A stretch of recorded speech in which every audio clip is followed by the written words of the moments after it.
Última aulinha da semana. Aula 11, frente I, tá, gente? Eu olhei aí a aula 11 da frente I e sei lá, acho que acabei refletindo que essa aulinha aí ela é de caráter introdutório ainda para os próximos assuntos que estão por vir. Falaremos hoje sobre eletrólitos, o que são eletrólitos, para que servem, que tipo de visão a gente tem que ter sobre eletrólitos, como a gente deve olhar para esse tipo de substância, certo?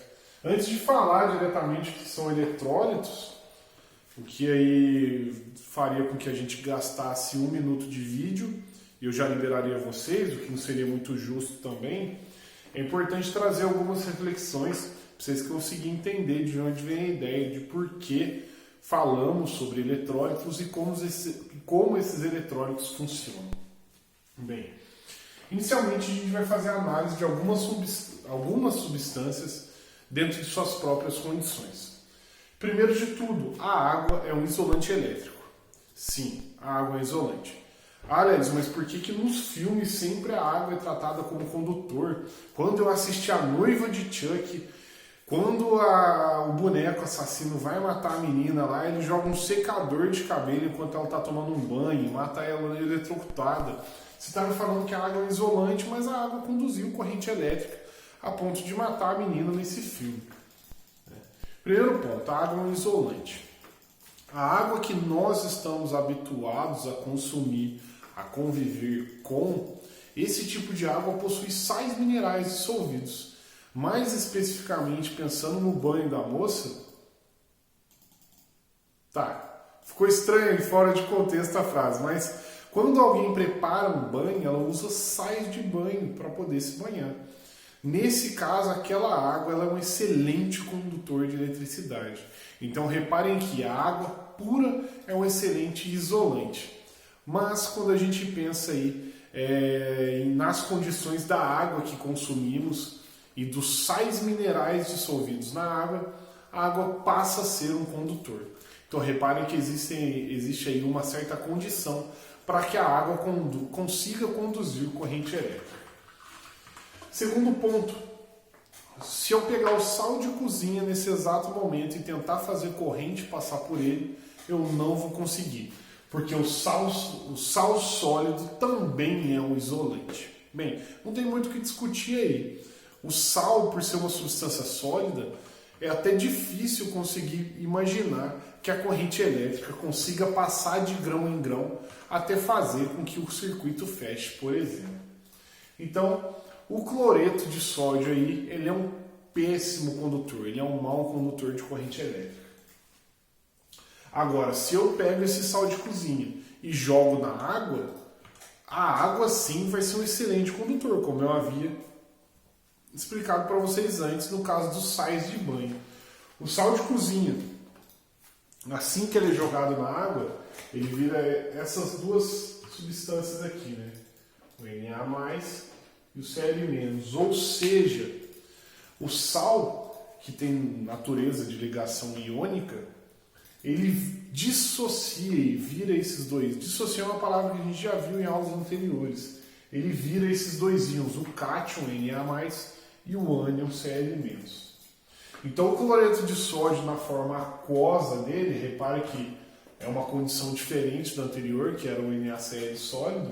O cloreto de sódio aquoso, ele, quando misturado, né, duas substâncias aí que são isolantes, péssimas condutoras, assim que juntas, conseguem virar condutoras, e isso está relacionado aos íons que ela forma. Ou seja, para uma substância conduzir corrente elétrica, conduzir eletricidade, ela precisa ter íons. Primeira observação que a gente consegue fazer do que a gente falou. Se a gente pegar o cloreto de sódio na sua forma líquida, ou seja, cloreto de sódio fundido, ou seja, numa temperatura absurdamente alta, eu pego aquele salzinho branco de cozinha e consigo transformar ele em algo muito parecido com o magma ali, de tão quente que ele fica rubro até. Certo? O cloreto de sódio na sua forma líquida é um bom condutor. Quando eu disse que era difícil imaginar no cloreto de sódio a corrente elétrica passando de grão em grão, né, da substância sólida, eu comentei que era difícil imaginar isso. Agora, como eu tenho uma substância que está no seu estado líquido, eu consigo imaginar a corrente elétrica caminhar por ali porque eu tenho algo que é mais fluido.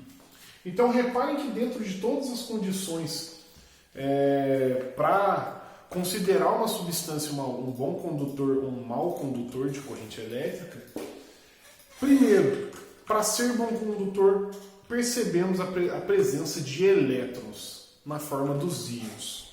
E segundo, além dos elétrons na forma dos íons, eu precisei de mobilidade, fluidez entre esses íons, para que esses íons consigam caminhar de maneira ordenada. Então aí eu já consigo trazer para vocês o que é a corrente elétrica, de onde vem a definição de corrente elétrica. Dizemos que corrente elétrica é um movimento ordenado de elétrons. Então os elétrons sabemos que possuem movimento desordenado, inclusive o elétron está aí na velocidade da luz, é uma partícula que está o tempo todo se movimentando. A partir do momento que eu consigo criar uma diferença de potencial, eu consigo dar sentido para o caminho desse elétron. E esse elétron começa a se movimentar de maneira ordenada. Então, se o elétron consegue espaço para... Espaço não, mas ele consegue se ordenar na forma de um movimento, eu tenho aparecimento de corrente elétrica. E isso tudo aqui traz para a gente a ideia do que é um eletrólito. Eletrólitos são todas as substâncias que, quando dissolvidas, liberam íons.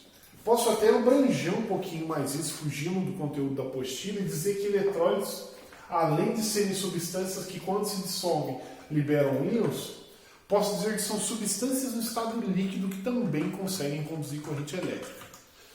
Mesmo que sejam definições um pouco diferentes, dentro de toda a situação que a gente propôs, faz sentido. Por que as substâncias, quando dissolvidas, liberam íons? Quando a gente fala em dissolver, a gente já consegue ter a noção de que a gente está falando especificamente da água. A água, ela é extremamente polar. Ou seja, eu tenho dois átomos de hidrogênio ligados a um átomo que é muito eletronegativo, que é o oxigênio. Então esse oxigênio puxa para si toda a nuvem eletrônica, causando uma polaridade imensa na molécula de água. É essa polaridade imensa na molécula de água que enfraquece as ligações químicas, por exemplo, do cloreto de sódio.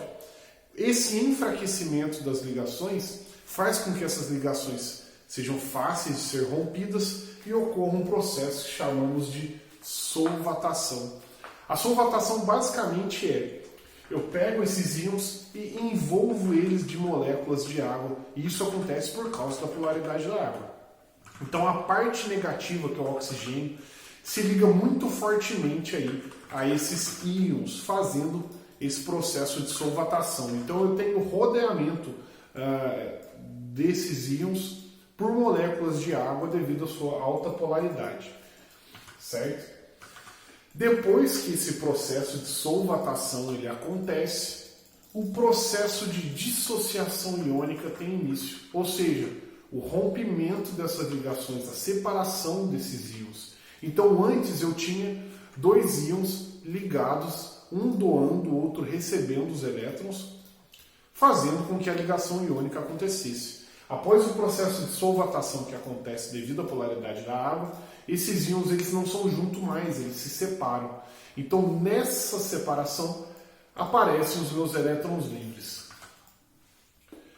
Certo? Então os eletrólitos eles surgem da ideia de que após a solvatação da minha substância que está se dissolvendo, eu tenho elétrons que começam a surgir e podem ter aí o movimento ordenado, originando o que a gente conhece como corrente elétrica, como eletricidade.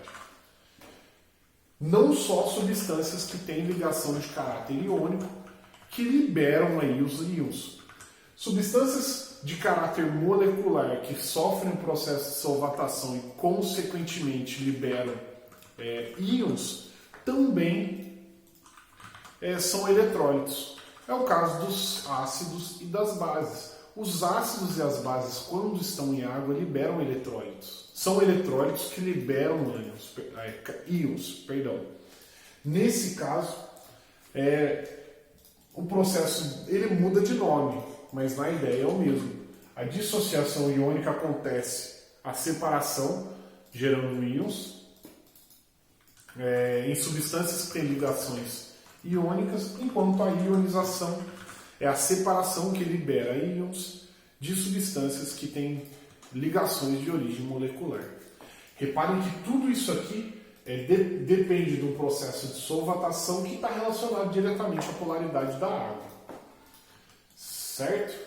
Então, para finalizar, dizemos que nesses eletrólitos eu consigo dizer o quão forte esse eletrólito é. Bem, o quão forte esse eletrólito vai depender da quantidade de elétrons que esse eletrólito consegue gerar. Basicamente, eletrólito e elétrons estão relacionados aos íons que essa substância gera. Então, quanto mais íons essa substância gera, mais forte ela é em relação a ser eletrólito. Então, quanto mais íons o eletrólito liberar, mais forte ele vai ser, ou seja, mais corrente elétrica ele é capaz de conduzir. Então, a partir de agora, vamos estudar os eletrólitos importantes dentro das funções orgânicas que a gente conhece. Então, ácidos, bases e sais serão o alvo do nosso estudo a partir de hoje. Esses são os eletrólitos que vocês precisam saber. Certo, pessoal? Espero que vocês tenham entendido. Um excelente final de semana, bons exercícios para vocês e a gente se vê segunda-feira.